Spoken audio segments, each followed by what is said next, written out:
نہج البلاغہ خطبہ نمبر 85۔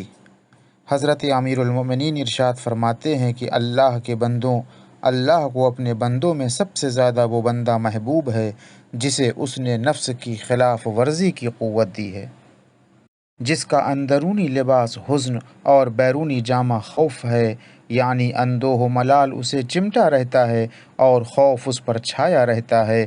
اس کے دل میں ہدایت کا چراغ روشن ہے اور آنے والے دن کی مہمانی کا اس نے تہیا کر رکھا ہے۔ موت کو کہ جو دور ہے اسے وہ قریب سمجھتا ہے اور سختیوں کو اپنے لیے آسان سمجھ لیا ہے۔ دیکھتا ہے تو بصیرت و معرفت حاصل کرتا ہے، یاد کرتا ہے اللہ کو تو عمل کرنے پر تل جاتا ہے۔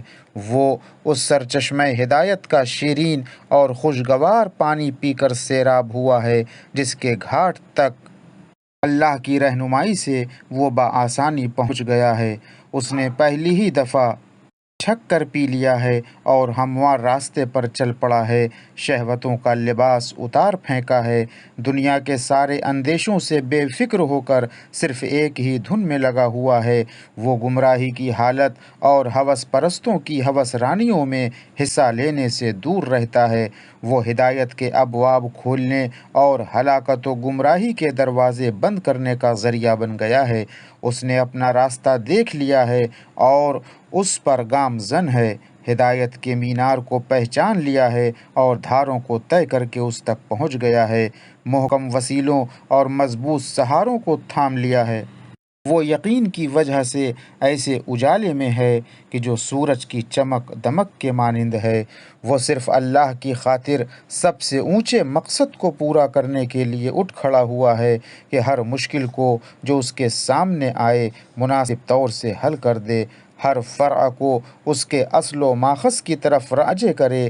وہ تاریکیوں میں روشنی پھیلانے والا، مشتبہ باتوں کو حل کرنے والا، الجھے ہوئے مستوں کو سلجھانے والا اور لق و دق صحراؤں میں راہ دکھانے والا ہے۔ وہ بولتا ہے تو پوری طرح سمجھا دیتا ہے اور کبھی چپ ہو جاتا ہے، اس وقت جب چپ رہنا ہی سلامتی کا ذریعہ ہے۔ اس نے ہر کام اللہ کے لیے کیا تو اللہ نے بھی اسے اپنا بنا لیا۔ وہ دین خدا کا معدن اور اس کی زمین میں گڑی ہوئی میخ کی طرح ہے۔ اس نے اپنے لیے عدل کو لازم کر لیا ہے، چنانچہ اس کے عدل کا پہلا قدم خواہشوں کو اپنے نفس سے دور رکھنا ہے۔ حق کو بیان کرتا ہے تو اس پر عمل بھی کرتا ہے۔ کوئی نیکی کی حد ایسی نہیں کہ جس کا اس نے ارادہ نہ کیا ہو، اور کوئی جگہ ایسی نہیں کہ جہاں نیکی کا امکان ہو اور اس نے قصد نہ کیا ہو۔ اس نے اپنی باغ ڈور قرآن کے ہاتھوں میں دے دی ہے، وہی اس کا راہبر اور وہی اس کا پیشوا ہے۔ جہاں اس کا بار گراں اترتا ہے وہیں اس کا سامان اترتا ہے، اور جہاں اس کی منزل ہوتی ہے وہیں یہ بھی اپنا پڑاؤ ڈال دیتا ہے۔ اس کے علاوہ ایک دوسرا شخص ہوتا ہے کہ جس نے زبردستی اپنا نام عالم رکھ لیا ہے، حالانکہ وہ عالم نہیں۔ اس نے جاہلوں اور گمراہوں سے جہالتوں اور گمراہیوں کو بٹور لیا ہے اور لوگوں کے لیے مکر و فریب کے پھندے اور غلط سلط باتوں کے جال بچھا رکھے ہیں۔ قرآن کو اپنی رائے پر اور حق کو اپنی خواہشوں پر ڈھالتا ہے، بڑے سے بڑے جرموں کا خوف لوگوں کے دلوں سے نکال دیتا ہے اور گناہ کبیرہ کی اہمیت کو کم کرتا ہے۔ کہتا تو یہ ہے کہ میں شبہات میں توقف کرتا ہوں، حالانکہ انہی میں بڑا ہوا ہے۔ اس کا قول یہ ہے کہ میں بدعتوں سے الگ تھلگ رہتا ہوں، حالانکہ انہی میں اس کا اٹھنا بیٹھنا ہے۔